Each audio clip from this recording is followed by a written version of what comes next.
Computer fundamental tutorial series के इस video में हम लोग जानेंगे क्लासिफिकेशन ऑफ कंप्यूटर। क्लासिफिकेशन 3 भागों में किया गया है। सबसे पहले है कंप्यूटर क्लासिफिकेशन का साइज के आधार पर बांटा गया है कंप्यूटर को, फिर टाइप के आधार पर और फिर उसके पर्पस के आधार पर। तो सबसे पहले अभी हम लोग देखेंगे बाई साइज, यानी कि साइज के आधार पर कंप्यूटर को कितने भागों में बांटा गया है। साइज के आधार पर कंप्यूटर को बांटा गया है 4 भागों में। अगर एग्जाम में क्वेश्चन आता है, बोला जाए कि कंप्यूटर को साइज के आधार पर कितने भागों में बांटा गया है, तो आप लोग आंसर में यही चारों का नाम लिखेंगे। तो सबसे पहले हम लोग देखेंगे माइक्रो। माइक्रो क्या होता है, माइक्रो कंप्यूटर क्या है। माइक्रो कंप्यूटर जो होता है वो एक सिंगल यूजर कंप्यूटर है, और माइक्रो कंप्यूटर बाकी दूसरे टाइप्स के कंप्यूटर की तुलना में बहुत ही कम स्पीड और कम स्टोरेज क्षमता वाला कंप्यूटर है। जैसे कि mainframe, minicomputer and supercomputer, इन तीनों से बहुत ही कम लो पावर वाला कंप्यूटर होता है हमारा माइक्रो कंप्यूटर। पहला माइक्रो कंप्यूटर जो बना था वो 8 बिट माइक्रो प्रोसेसर का उपयोग करके बनाया गया था। माइक्रो कंप्यूटर के कुछ उदाहरण होते हैं, जैसे कि laptop, desktop, personal digital assistant जिसे हम लोग शॉर्ट फॉर्म में पीडीए बोलते हैं, या फिर टैबलेट और स्मार्टफोन, और हमारा एक हो जाएगा लैपटॉप। ये सब जो है, ये सब क्या है, माइक्रो कंप्यूटर के ही उदाहरण हैं।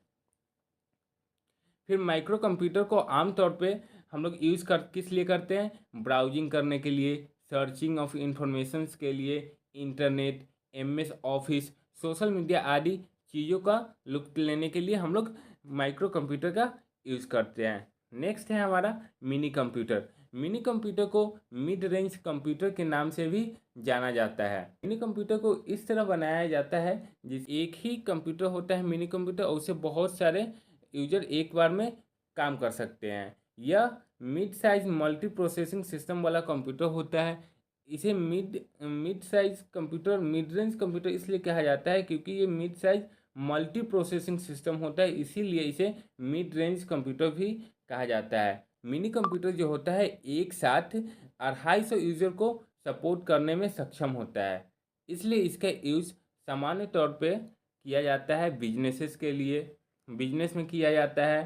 फिर हमारे कोई ऑर्गेनाइजेशन है उनके द्वारा किया जाता है, हॉस्पिटल्स में किया जाता है, या फिर कोई रिसर्च सेंटर है वहाँ पे भी मिनी कंप्यूटर का यूज़ किया जाता है।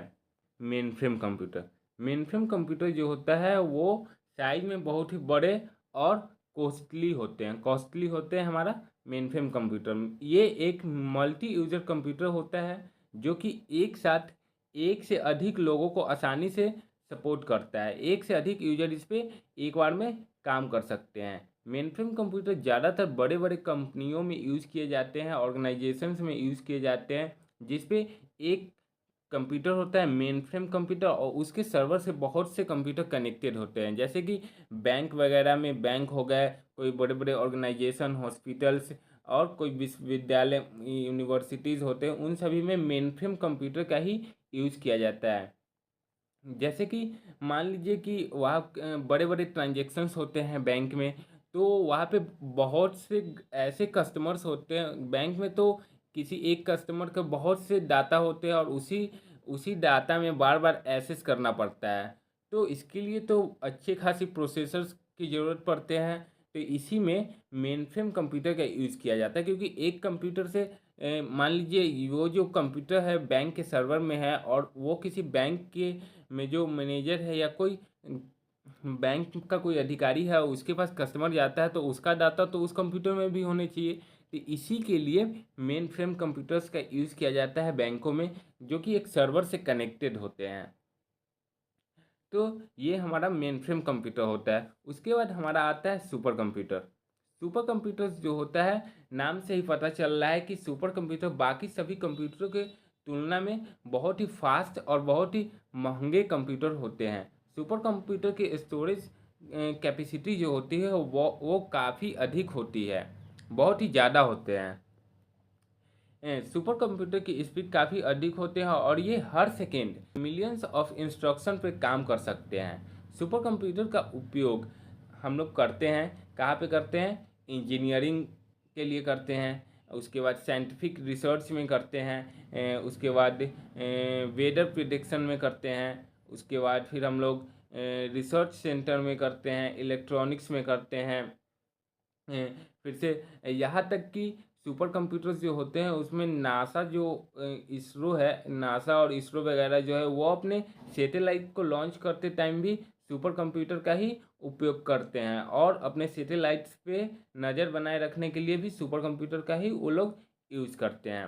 सुपर कंप्यूटर के सीरीज में जो पहला कंप्यूटर था वो है परम 8000 है, जो कि 1991 में भारत ने इसे बनाया था। परम कंप्यूटर को भारत सरकार की एक संस्था है सीडैक, जिसे हम लोग कहते हैं सीडैक को हम लोग कहते हैं central for development of advance computing, जिसे शॉर्ट फॉर्म में हम लोग सीडैक बोलते हैं, सीडैक। इसी कंपनी ने परम 8000 को बनाया था 1991 में। परम के बाद भारत में बहुत सारे सुपर कंप्यूटर भी बने। तो टाइप के आधार पे कंप्यूटर को बांटा गया है। सबसे पहले एनालॉग कंप्यूटर जो होता है वो एनालॉग कंप्यूटर क्या होता है, जो हम लोग को आउटपुट कंप्यूटर पे मिलता है वो वेव के फॉर्म में मिलता है, जिगजैग फॉर्म में, जैसे कि यहाँ पे आप लोग देख पा रहे होंगे। जिगजैग फॉर्म में हमें मिलता है एनालॉग कंप्यूटर का क्या आउटपुट, जो कि इसे आसानी से समझना बहुत ही मुश्किल है। अभी के टाइम में एनालॉग कंप्यूटर को साइंटिस्ट और इंजीनियर्स ही इस्तेमाल करते हैं, लेकिन हमारी जो डेली लाइफ है उसमें कंप्यूटर की जगह अब डिजिटल कंप्यूटर्स ने ले लिए। पहले पहले किया करते थे हम लोग एनालॉग कंप्यूटर का यूज़, लेकिन अब हम लोग डिजिटल कंप्यूटर का यूज़ करते हैं।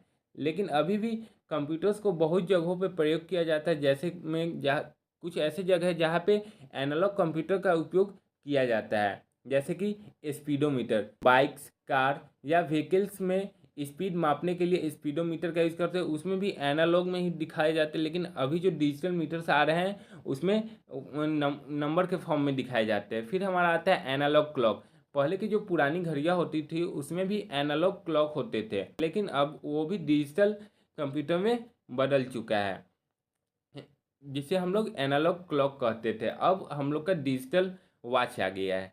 सीसोमीटर जो डिवाइस होता है यह भूकंप की तीव्रता को मापने के लिए किया जाता है, ये भी एनालॉग कंप्यूटर का ही उदाहरण है। उसके बाद फिर हमारा आता है टाइड प्रिडिक्टर। टाइड प्रिडिक्टर जो होता है यह डिवाइस समुद्र में जो लहरें उठती है, लहरों को क्या बोलते हैं, टाइड बोलते हैं। तो जो लहरें उठती है उसी को मापने के लिए, ज्वार को मापने के लिए ही इसका टाइड प्रिडिक्टर का यूज़ किया जाता है। फिर हमारा आता है थर्मोमीटर। थर्मोमीटर जो है हमारे बॉडी को तापमान को मापने के लिए यूज़ किया जाता है, और अभी का जो नया वाला थर्मोमीटर आ रहा है वो भी डिजिटल हो चुका है। लेकिन बहुत से इसके बावजूद भी अभी भी मरकरी थर्मोमीटर का यूज़ किया जाता है, जिसमें पीले कलर का मरकरी रहता है और उसी से हम लोग अपना बॉडी का टेम्परेचर नापते हैं। तो ये हमारे एनालॉग के कुछ एग्जाम्पल्स है। अब डिजिटल कंप्यूटर क्या होते हैं? डिजिटल कंप्यूटर वो होते हैं जो कि एनालॉग को डिजिटल में, बाइनरी में चेंज करके हमें दिखाते हैं 0 और 1 के फॉर्म में। ये क्या है? हमारा डिजिटल कंप्यूटर है। हाइब्रिड कंप्यूटर वो होता है जो कि एनालॉग और डिजिटल दोनों को ही दिखाता है। एनालॉग और डिजिटल इन दोनों को दिखाता है हाइब्रिड में। ये क्या? तो वही होता है हाइब्रिड कंप्यूटर। हाइब्रिड कंप्यूटर के एग्जांपल हो जाएंगे CT scan machine, ultrasound machine. ये सब क्या है? ये सब हाइब्रिड कंप्यूटर है। नेक्स्ट है हमारा पर्पस के आधार पे।